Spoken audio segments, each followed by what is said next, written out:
Hi, my name is Michelle Klein. I am the coordinator for Project Reach, Illinois Deafblind Services, our state's IDEA-funded deafblind project.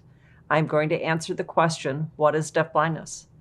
IDEA defines deafblindness as concomitant, that means combined, hearing and visual impairments, the combination of which causes such severe communication and other developmental and educational needs that they cannot be accommodated in special education programs solely for children with deafness or children with blindness. Let's break that down a bit and talk about the word deafblind itself.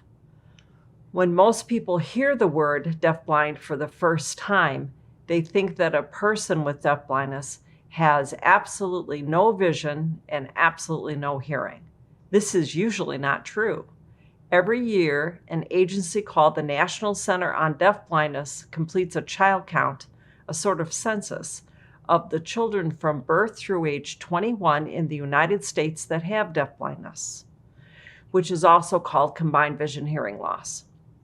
After the 2019 child count, they found that only 1% of all the children who had combined vision hearing loss had profound deafness combined with total blindness. That means that 99% of children who have combined vision hearing loss have some available vision, hearing, or both. However, even though it is available, it is not complete, and what is available is often distorted, giving a child incomplete information about the world they are learning about. Another thing the National Deafblind Child Count tells us is that deafblindness is very rare. You are looking at a graphic with 3 circles. The largest circle represents all the children in educational programs in the United States in 2019. The medium-sized circle represents the percentage of those U.S. children who receive special education services in 2019. Finally, that very small circle represents the approximately 10,000 children on the 2019 deafblind child count. Deafblindness is also very diverse. Children and youth with deafblindness may have been deafblind since birth, called congenital deafblindness, or their vision, hearing, or both may have changed after birth, called acquired or adventitious deafblindness. Some children with deafblindness have additional disabilities or medical concerns. For example, if a child has combined vision hearing loss due to complications of prematurity, they may also have cerebral palsy. If a child has a syndrome that causes combined vision hearing loss, that syndrome may also cause other health impairments or cognitive delays. In the National Deafblind Child Count, the majority of children on the child count, 87%, were identified as having one or more additional disabilities. There are many conditions that cause deafblindness. I mentioned one earlier, complications of prematurity. A few of the most common causes in the United States that cause combined vision hearing loss are Charge syndrome, Down syndrome, and Usher syndrome. Also, conditions like cytomegalovirus, also known as CMV, microcephaly, and hydrocephaly can be associated with deafblindness. Some children with combined vision hearing loss also have difficulty processing what they see or hear due to a brain condition or injury. Those types of hearing and vision conditions are called auditory processing disorders and cortical or neurological visual impairments.